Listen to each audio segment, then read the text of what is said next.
Vous écoutez Radio Lomé, il est 12h30.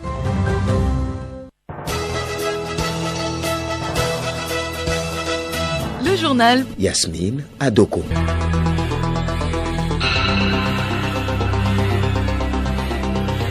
Madame, Monsieur, bonjour. C'est officiel pour la quinzaine commerciale 2022 de Lomé.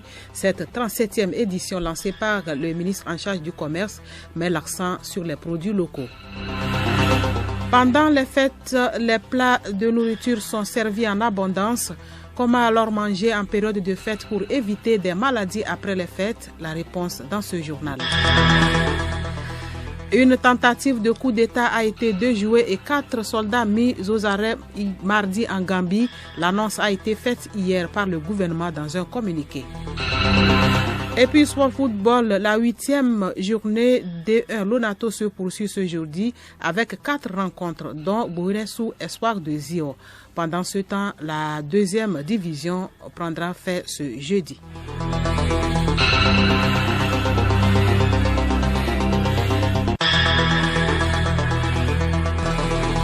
radiolomé.tg.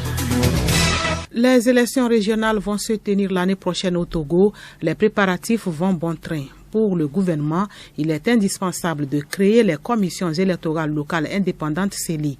À l'issue du Conseil des ministres tenu hier, le porte-parole du gouvernement, Christian Trimoua, ministre des Droits de l'Homme, est revenu sur le sujet dans un point de presse.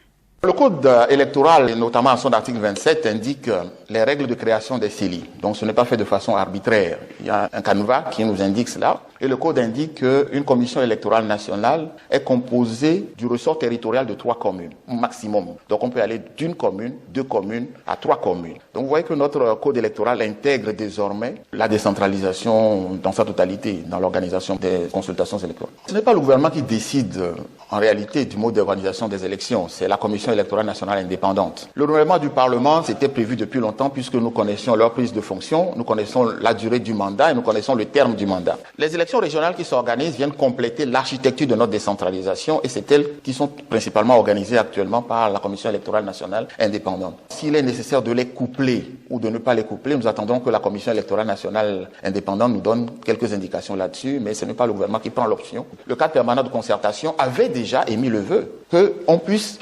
réfléchir sur l'ensemble des élections, pas seulement les 2 qui viennent l'année prochaine, mais sur l'ensemble des élections, à la possibilité d'un couplage, d'abord pour faire des économies d'échelle sur le coût des élections, et puis le temps d'occupation des campagnes électorales de la vie politique, pour avoir plus de temps pour développer véritablement le pays.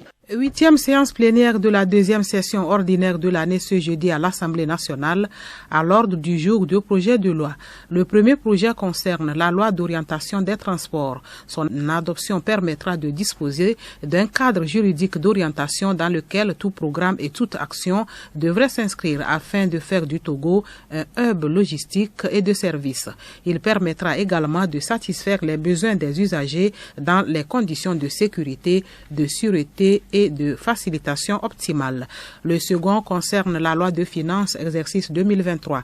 Il prend en compte les priorités du gouvernement en matière de développement durable traduites dans les programmes budgétaires en lien avec la feuille de route gouvernementale Togo 2025. Je le disais en titre, la quinzaine commerciale de Lomé a démarré officiellement ses activités hier, ouverte par le ministre en charge du commerce. Cette 37e opération commerciale foraine en face du ministère des Affaires étrangères expose en particulier les produits togolais. Théophile Dandako.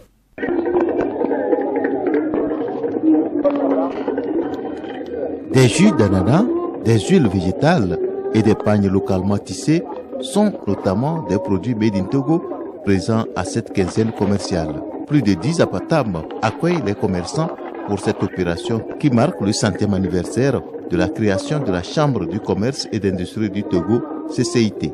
Le ministre en charge du commerce et de la consommation locale, Adédié Kodjo Sévon, à la tête d'une délégation comprenant les dirigeants de la CCI Togo, de la foire CETEF, a visité les stands. Un double événement, leur centenaire nous donne l'occasion de permettre à nos femmes, à nos opérateurs économiques, aux très petites et moyennes entreprises de pouvoir vendre sur ce site et donner également à nos jeunes de vivre avec nous une très belle fin d'année 2022.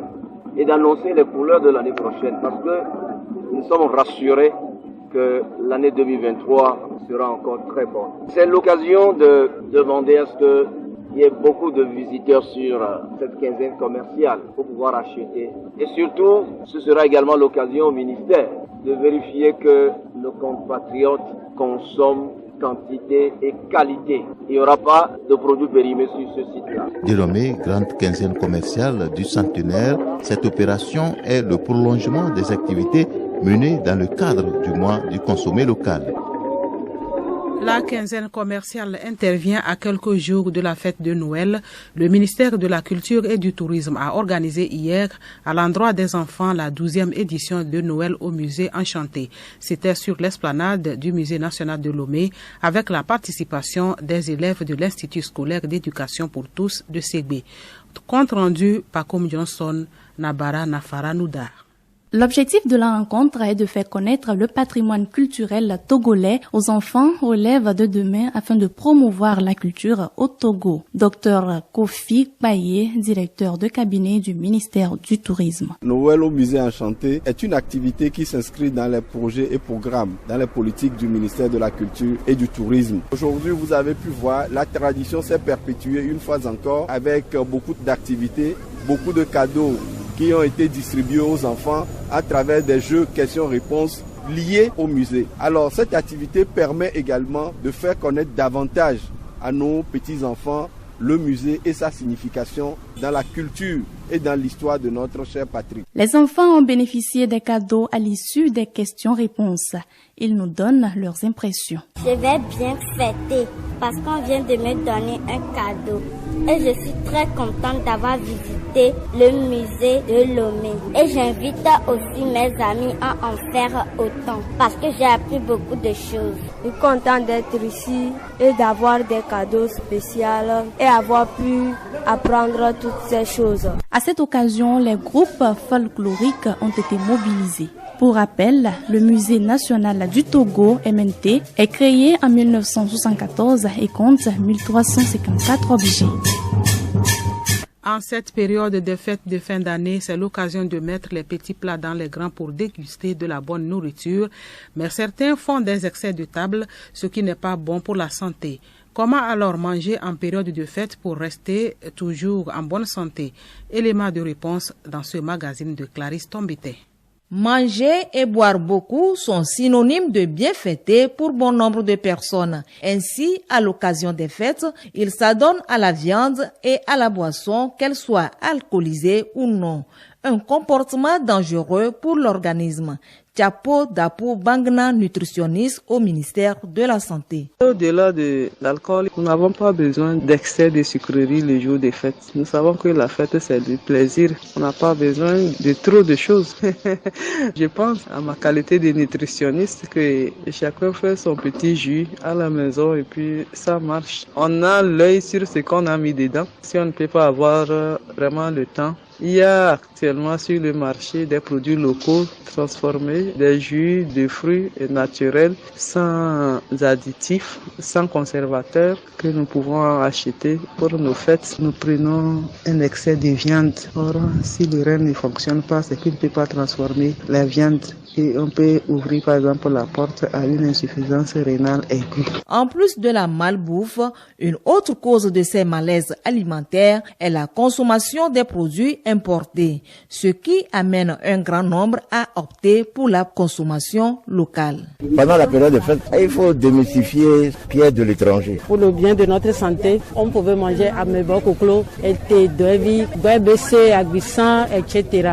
Nous devons manger les aliments locaux. Sans engrais, bio. Le produit que ton pays produit, il faut que tu consommes ça. C'est toi qui vas donner la valeur de ce que ton pays produit. La consommation des produits locaux, un choix alimentaire que la nutritionniste Tchapo Dapou Bangna valide. Les produits importés sont souvent des produits transformés et raffinés. Donc ce sont des produits qui sont pauvres en nutriments. Les nutriments essentiels sont enlevés au cours du raffinage. Et donc, on y ajoute d'autres produits comme le sucre, la graisse, le sel, qui sont des produits qui sont acceptés par l'organisme, mais à des faibles taux. Il y a des règles qui régissent notre organisme. Nous devons manger de façon équilibrée, en quantité et en qualité, des aliments sains. Les fêtes sont là, certes, mais que chacun les célèbre avec modération.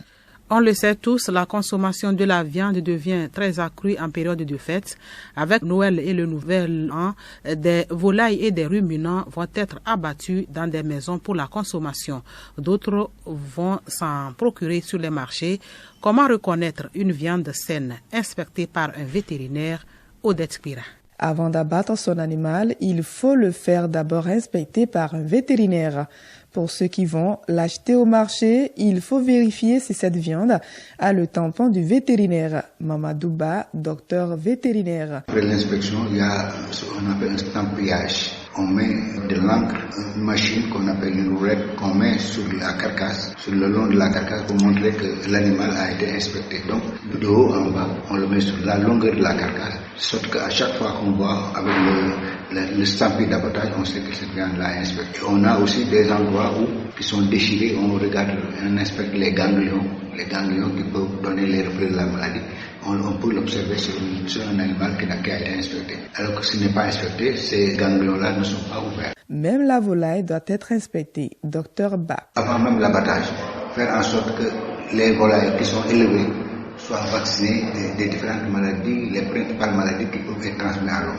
Mais si on arrive maintenant en fin de chaîne, on les abat. Là aussi, on doit faire quelques inspections pour éviter que certaines maladies, que certaines choses qui ont échappé du vivant de l'animal. Dans les villages, malheureusement, ils sont exposés, mais je crois que ce qui nous protège et ce qui nous sauve la plupart du temps, c'est nos méthodes culinaires. Souvent, la viande est cuite à des températures où la plupart des germes ou des virus sont détruits. Donc c'est ça qui protège un peu. Mais si c'était comme dans les grandes villes où il y a des crus, des salés, des viandes qui ne sont pas cuites à point, où on peut consommer dans les restaurants, dans les trucs, on s'expose si on ne fait pas l'inspection. Mais la viande qu'on a fait traiter soi-même par un vétérinaire est saine et propre à la consommation. Mais les plats du voisinage contiennent des viandes d'origine douteuse. Donc vigilance pour ne pas dire ne consommez pas.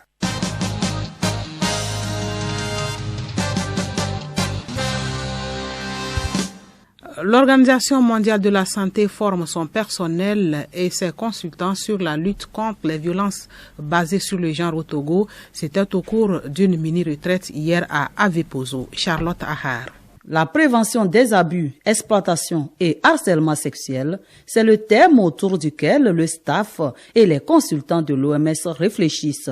Cette rencontre vise à renforcer la sensibilisation sur le code de conduite de l'organisation. Pour la représentante résidente de l'OMS Togo, Dr Diallo Fatoumata Binta Tidiane, il n'y a aucune excuse pour le personnel qui enfreint à la loi. C'est d'abord connaître très bien la stratégie, parce que depuis qu'elle est mise en place, on n'a pas eu le temps réellement, avec Covid, de pouvoir s'asseoir, travailler en profondeur pour se rassurer que tout le staff connaît très bien les différents piliers de la stratégie, et ensuite s'entendre pour signer la charte et qu'on se rassure qu'on a compris. Et deuxièmement, qu'on essaie de voir s'il y a réellement des environnements qui sont très très fluctuants et qui conduisent à ces abus afin qu'on puisse ensemble définir les moyens et les stratégies pour les éviter, pour qu'il y ait zéro abus, exploitation ou harcèlement sexuel autour de nos organisations. Cette formation sera sanctionnée par la signature de la charte de l'OMS et l'engagement de tout le personnel à la lutte contre les VBG. Docteur Alassani Issifou, point focal OMS, prévention et réponse aux harcèlements sexuels. L'OMS est engagée à lutter efficacement contre ce fléau qui met à mal les communautés que nous sommes censés servir. Le message, c'est que tout le staff de l'OMS puisse s'engager à adopter les meilleures pratiques possibles dans le respect du code de conduite de l'OMS pour la prévention des abus, exploitation et harcèlement sexuel, afin que les communautés que nous servons puissent être en sécurité. La rencontre rentre dans le cadre des 16 jours d'activisme et de campagne contre les VBG. Le journal Yasmine Adoko. Ce communiqué de la Lonato avant la page internationale, la Loterie nationale togolaise informe son aimable clientèle et les clients spéciaux que la clôture de la prise des enjeux des tirages du loto cadeau numéro 731 du vendredi 23 décembre 2022 et du loto SAM numéro 287 du samedi 24 décembre 2022 est fixée à 9h. Le paiement des gains se fera après les tirages. La Lonato vous remercie pour votre aimable compréhension et vous souhaite un joyeux Noël. À quand la fin des putschs militaires dans la sous-région ouest-africaine?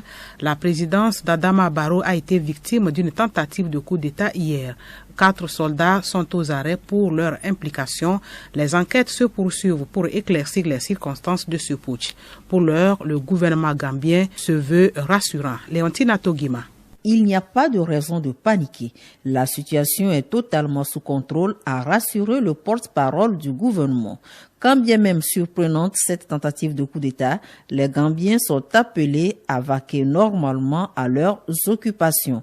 Les putschistes arrêtés seraient en collaboration avec les autorités pour le dénouement de l'enquête. La multitude de coups d'État dans la sous-région inquiète les dirigeants ouest-africains confrontés déjà à de nombreux défis, notamment la pauvreté et la propagation du terrorisme. En sport football, Semassi de Sokodé reçoit Tambo de Dacha au municipal de Sokodé pour le compte de la 8e journée de la D1 Lonato. Autre rencontre toujours en division d'élite, Bolé Soudelac joue Espoir FC au stade de Kota. Asko joue Gomido à Kara, puis AS OTR accueille AS Bina au terrain de la JCA pour le dernier match de ce jeudi. Toutes les rencontres démarrent à 15h. Déjà hier mercredi, Sarah FC et Kakadl ont fait jeu égal 0 but partout. 1 but partout, c'est le score Ange FC ASCK. Togoport a battu Unisport 3 buts à 2. En deuxième division, la 6e journée prend fin ce jeudi avec la rencontre à Gaza Arabia. Hier, CDF Aknour a battu JCA 1 but à 0. C'est sur le même score que Koroki est venu à bout de Doumbé, puis Maranatha s'est incliné 0 but contre 1 pour Foupa FC.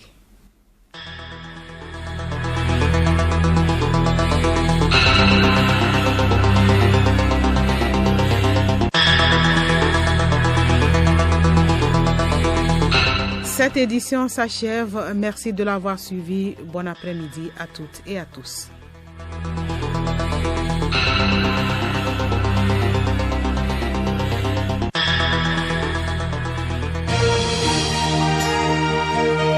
Radio Lomé, boîte postale 434, email radiolomé@radiolomé.tg. radiolomé.tg